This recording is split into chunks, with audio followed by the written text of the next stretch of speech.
You're listening to the Wholesaling Inc podcast. I'm your host, Lauren Hardy. And if this is your first time tuning into our podcast, I want to welcome you. You are about to listen to the best podcast in the world.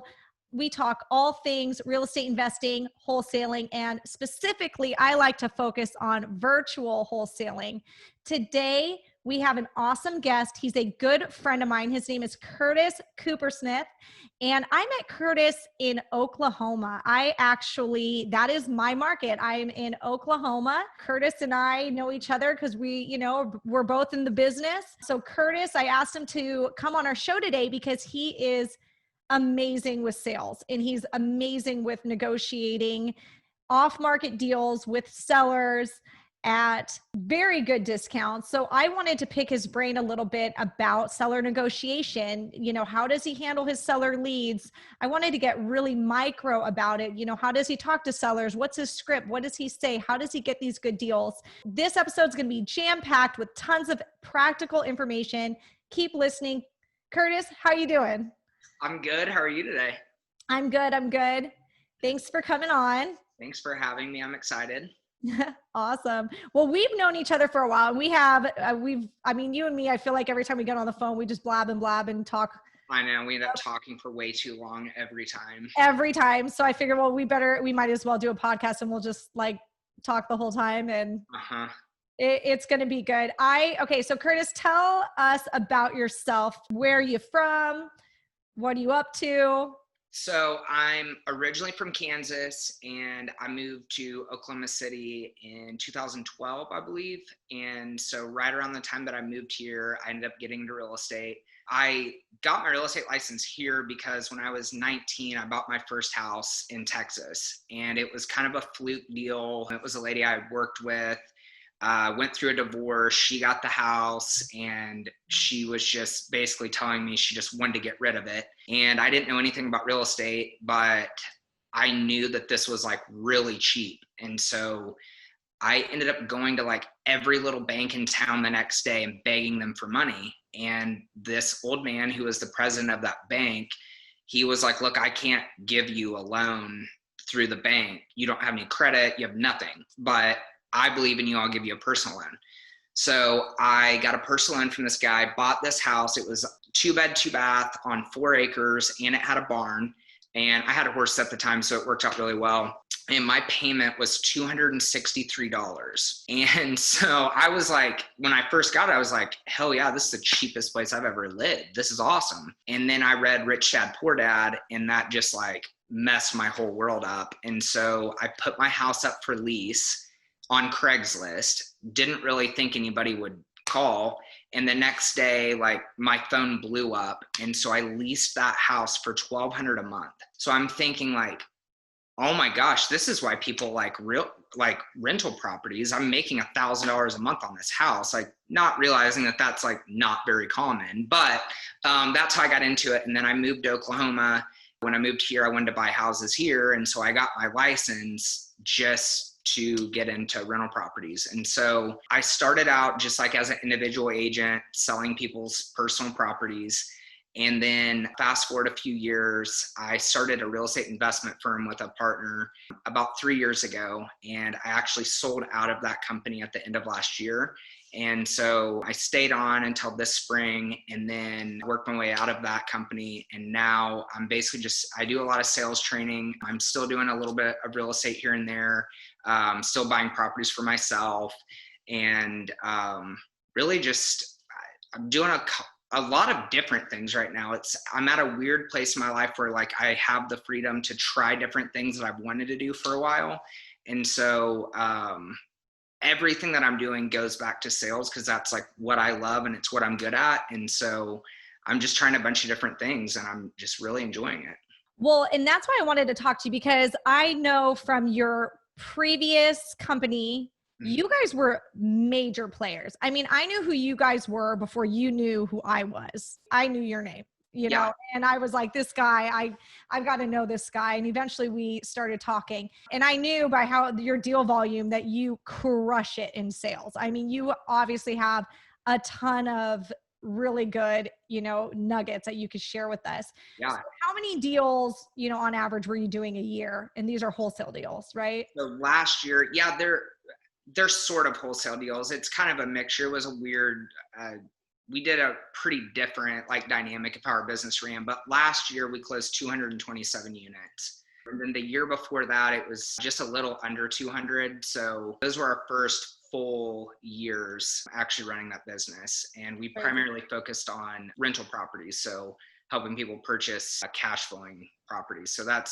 I did a lot of that is what I focused on, was either distressed properties that you could fix up and cash flow, or properties that were currently cash flowing that they could buy and just start cash flowing immediately. So you were marketing direct to seller, right? Yeah.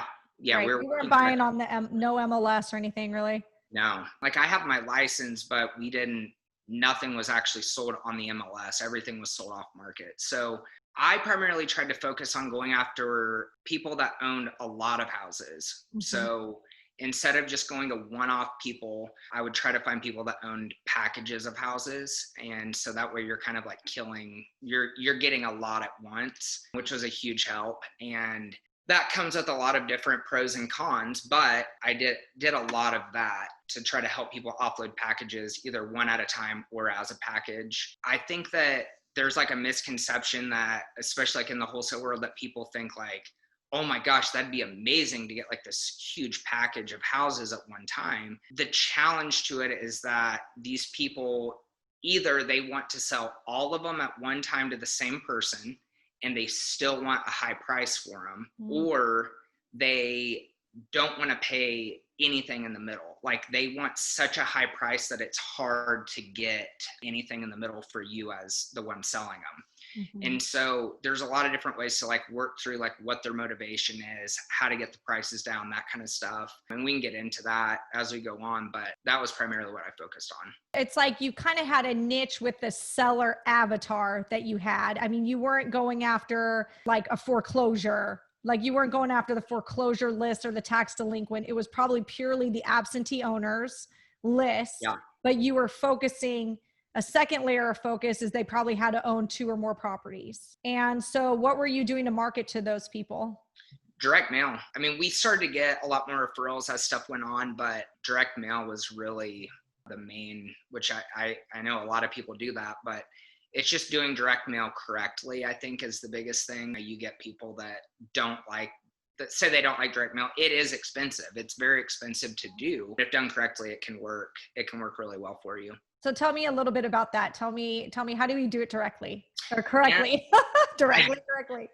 I think it just depends on what your goal is, but making them as personal as possible is very helpful. I don't personally like postcards until I've mailed to that list for a few times. So like even before I started previous company, I farmed neighborhoods. And so what I would do is I would like hyper focus on a neighborhood. And so in that one particular neighborhood, I would send them either market updates telling them like, hey, your houses, these are the houses that have sold in the last 90 days or whatever, to where like you're educating them instead of just trying to sell them constantly. For those of you who are trying to focus like on a very specific neighborhood, try to think of ways that you can add value to them without just trying to sell them, without just trying to get their deals. If you can think of ways that you're actually adding value to them, because everybody wants to know what their house is worth. It doesn't matter if it's a rental property, their personal property, whatever.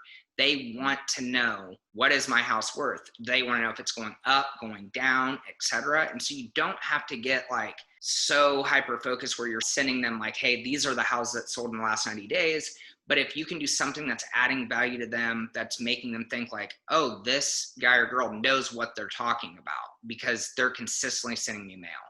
And then the other thing is just consistently doing it. Like I've talked to a lot of people who are like, yeah, I sent letters for 2 months and I never got anything. There's a lot of times that it's going to take you mailing them 3 to 4 or 5 times before they finally reach out.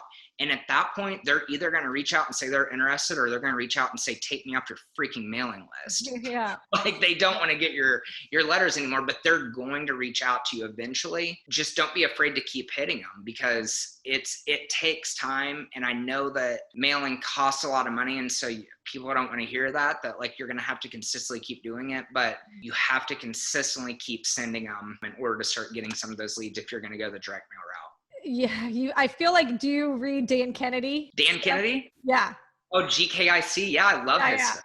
So yeah. I did too. I used to be really big into direct mail, and I remember he would say, always offer something for free on your mail piece, which is the value that you're talking about. So what I used to do, and it didn't take much. I literally wrote the sentence in bold, and I would say, call for a free property evaluation. Yeah. That was it. I just gave it, because I'm not an appraiser, so I can't say property appraisal, but I would say property, evaluation. And that was just the free thing I'm offering. And it would get them to call me over, the next guy that sent direct mail. So that is a quick tip. You guys offer something for free. And Dan Kennedy he's all about direct mail. So he's got some good books on it. It is.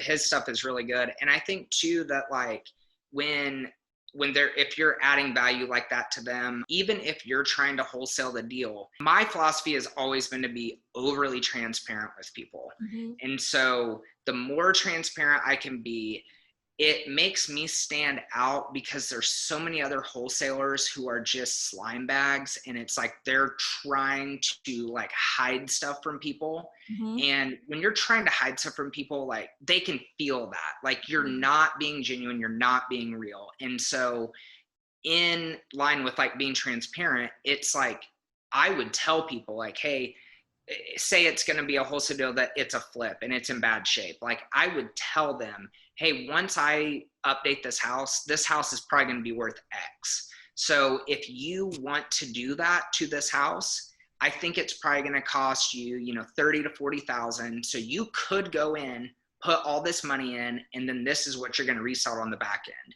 Or I can buy it for this, and then this is what you're going to make, and you don't have to worry about putting in all that time and effort. But it's like, if you're giving people options, it makes them feel like you're not forcing them into a decision. It's like, these are your options, you choose what you want to do, and then they feel more confident in that decision going forward. So yeah, it might come back to bite you, but 9 times out of 10, people aren't going to want to put all that money and effort and time into it, or they wouldn't be calling you in the first place. So by just being transparent with them up front, you're making them feel more empowered to make a decision, instead of, this is my only option, this is what I have to do because this is the only thing this guy can do for me. I couldn't agree with you more. I almost feel like we must have like taken the same sales training or read the same books because we have a very similar style, which is very not pushy. Mm-hmm. It's not like the always be closing style of sales. It's actually more of like, hey, I'm just going to be honest and lay all my cards on the table and take it or leave it. I'm not going to push you to do anything you don't want to do. Here's my number if you want to think about it, like no pressure sales. So I'm very similar. I think one thing that, a lot of students struggle with, my students and just the coaching students I have and whatnot, is like delivering a lowball offer to a seller. So you get, we talked about how you're getting these, sellers to call you, and these are savvy sellers who have multiple rental properties. So they know a bit about real estate, even more than maybe other sellers you would get. How do you deliver your offer? And usually your offer is obviously not a market price offer. So is there a way that you say it? So like when I'm first talking to them and I'm getting information about their property, I will ask them, hey, do you have an idea of what it's worth? And as we know, sellers always think their house is worth way more than what it is. Mm-hmm. But at the beginning, I'm asking them like, hey, what shape, like how old are the major mechanicals? How old is the roof? Have you done any plumbing or electric updates to it? That kind of stuff. And in asking them that, at the end of it, when I ask them that price, like, hey, what do you think it's worth? I'll say, if you were the one buying this house, what would you be willing to pay for it? Oh, that is good. And so then it makes them think of it as like, yeah, if I was buying it, like I'm thinking about all the money I have to put into it. And it almost like makes them think through like as not a seller, but as a buyer coming to buy it, because the same sellers who are like, I want the highest price possible for my house, when they're buyers, they want the lowest price possible. And so it's like it flips that switch in their head. It makes them think of like, if I'm the one buying it, I'm not going to want to pay that much. Usually when I ask them that, like they'll kind of like laugh, or they'll like you can tell that they're like, crap, like you're making me think in a different way. Even if they're like, well, I would pay that. Like I'll just kind of laugh back with them, and I'm like, oh, come on. I know if you were buying it, you're going to want a low price on it, and blah, blah, blah. And then it kind of, if nothing else, it builds rapport to where they're laughing with you, because it feels like so many times when a seller lead reaches out to you, their guard is up immediately.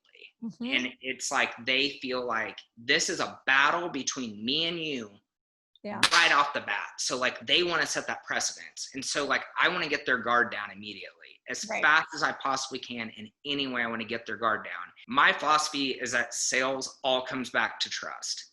Mm-hmm. So if they trust me, that is the most important part of the whole thing. And if I have trust with them, it's way easier to deliver a lower price because they trust me.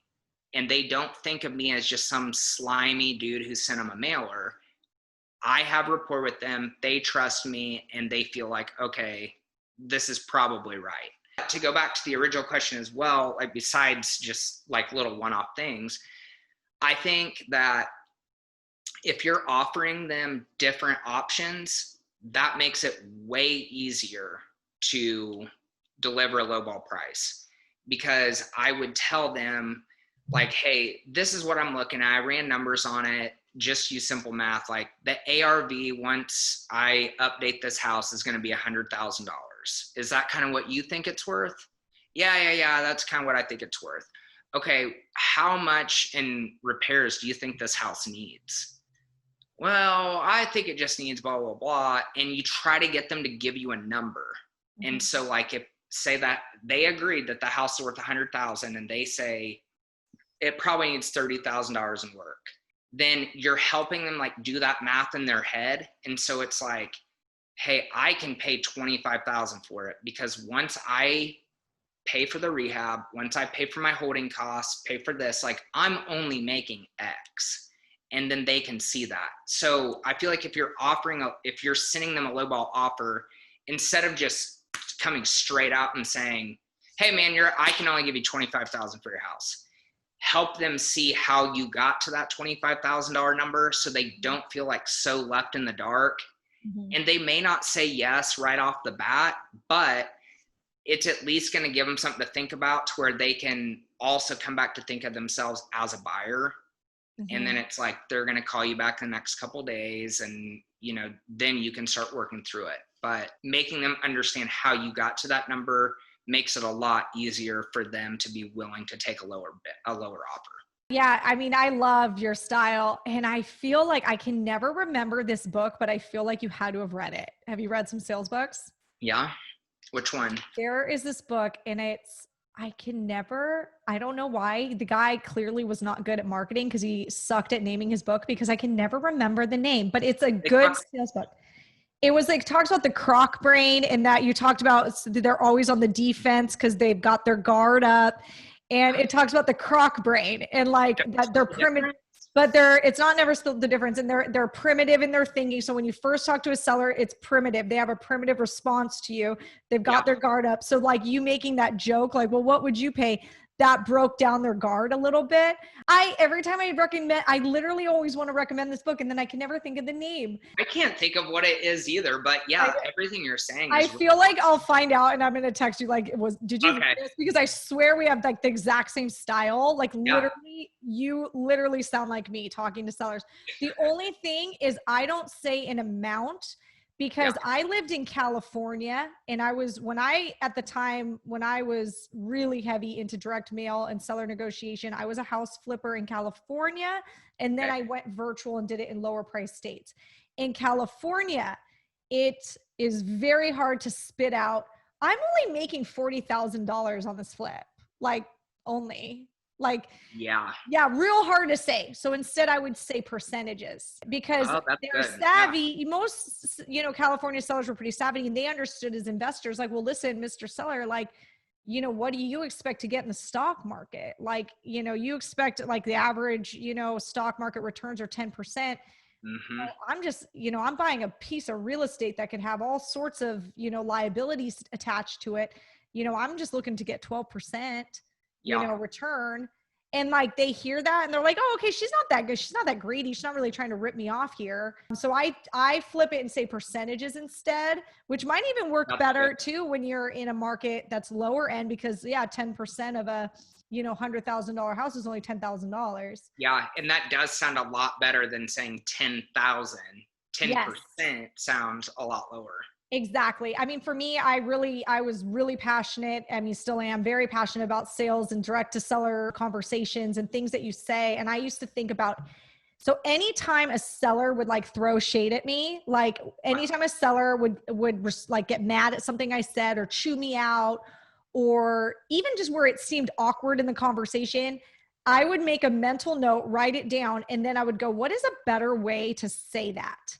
So I don't get that response out of the seller anymore. So maybe call me a big fat people pleaser, but like that is what you're doing, right? I mean, whatever makes you like helps you like whatever makes the seller like you more than your competition, right?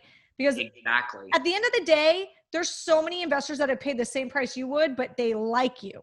Exactly. Yes. They like you. And I think that it comes down, and you said trust. To me, it's just like they like me. And building rapport in general, like just getting them to talk about things.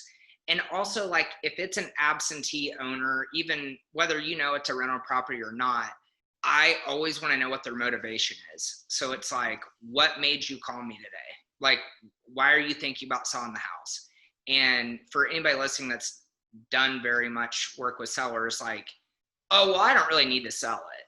I don't have to. I mean, I'm just thinking about it. Unless you got like a really distressed seller that's like, they don't know what the heck they're doing. And they're just like, well, I lost my job and I need to get rid of this immediately and whatever. But 9 times out of 10, if they're savvy at all, they're going to tell you, I don't really need to sell it. I'm kind of sick of having a rental house, or, I'm just thinking about it, whatever. Mm-hmm. But like, I want to drill down on that motivation. Like if they say, I'm just kind of sick of being a landlord, that's not direct enough. What are you sick of? Like, what are you sick of dealing with? Is your tenant not paying? Do you have like too many repairs in the house? And also in finding your motivation, you're going to find out a lot about the house too. Right. Because sometimes the motivation lies in the home. Exactly. The house, he's not motivated, but the house needs a lot of work. Yep. So it's the condition that is the motivation. So I know, again, back to sort of what is a way to say this, because I noticed that when I would say, so why are you selling? It would put their wall back up and they would get on the defense. So the way I would ask it is I would say, so what were your plans with this home originally when you bought it? And hear what they say. Yeah. And it leads into, oh, really? Okay. So you were this, then this. Oh, then what happened next? Mm-hmm. Oh, and then it leads them to then say, but then my tenant stopped paying rent. It's like they like accidentally say it. Like it's just mind games. Like get them to like show me their cards. Yeah. So I say it like that because I felt like the why, I always felt weird in my stomach when I would say, so why are you selling? It would make me feel weird asking. Like I would feel almost like, gosh, that's a personal question. I mean, I don't know if that's like very like British of me, but like, I don't like to be, just very blunt like that. Like, so like it seems nosy. So I try to say it in like a very like non-nosy kind of way. That's really good. Yeah. Yeah, I like that. What were your original plans with the house? And then that way they can tell you like, well, I wanted to do this, but then this happened. And then you're going to find out the real truth really quickly. They'll spill the beans. And then I always like to say when I'm, trying to explain this, because that is their pain button. And you want to, after that, once you've identified what their pain button is, you put that in your CRM. And you just push that pain button every time you talk to them. And the way I push the pain button is through storytelling. So I will talk about how I had that pain button. And sometimes these are lies. I never had that pain button. Like, you know, but I'll say, oh, I remember when I had to do an eviction, and oh man, you know, like, and you just kind of story tell. And I could usually whip one of these stories out because I've done enough transactions that like I can kind of come up with something of where I went through something similar, or a seller I knew went through something similar. Cause I could say too, oh, I worked with another seller, had the same issue. You're not alone on that. I've seen it before. No worries. We deal with this kind of stuff all the time. And then also like kind of coming up with supporting like how you can solve that problem, that pain, and make that pain button go away from them. Yes. And finding out, like, it kind of goes back to what you were saying with what was your original goal with the house? Another question on top of that, like after that, is like, what is your goal with the house now? So it's like, if they have a number in mind that's like, well, I want a net 25,000, or I want to get rid of it as fast as possible, whatever that is. When you kind of going back to presenting a lower offer, if what you're offering gets close to or does meet their goal, then it's like, hey, your goal was to net 25,000 and my offer is netting you 25,000. So like, what is keeping you from moving forward with that right now if we're meeting your goal? Because remember, this was your goal. And so you're tying everything back to their goal or their pain at the end of the day, because like what will happen is they will think like, you know, somebody else will tell them, well, I can give you X amount, which is 10,000 higher than what you can do. So then they start kind of getting greedy. But like, if your number is still meeting their goal, then it's like, did your goal change? Or like, what is happening between now and then that you're not taking my offer? Yeah, no, that's good. That's good. We've got some good stuff here. I know. I feel like we are dropping some seriously good content on sale. I know. You are really, honestly, really great at sales. I mean, your deal flow and volume, you know, last couple years shows it. I know on your yeah, well, I mean, I know that it's a no-brainer. I knew you were good at sales just by having a conversation with you. You're very likable, and I was the most good salesmen are very likable. So how can people get a hold of you? Are you active on the socials? I'm actually like more active on Facebook, but I post on Instagram too. So my name is spelled really weird. My first name's easy. It's Curtis, Curtis, and my last name is Kupf. ERSMITH, and my website's the same thing too. It's just my full name.com. We can probably link it below in one of these videos too. Yeah. I'll try to include it in on all of them. Awesome. I'll include it in the show notes. So you guys, if you want to talk to Curtis, he's happy to talk to you guys, give you some sales advice. Curtis, thank you so much for joining us today. Thanks for having me. This is awesome. I liked it a lot. It was fun. Awesome. We'll have to do it again. You really did deliver. So we'll have to do like a 2.0 to this soon. Okay, good. I'd love to. Awesome. All right. Take care. Thanks. Bye.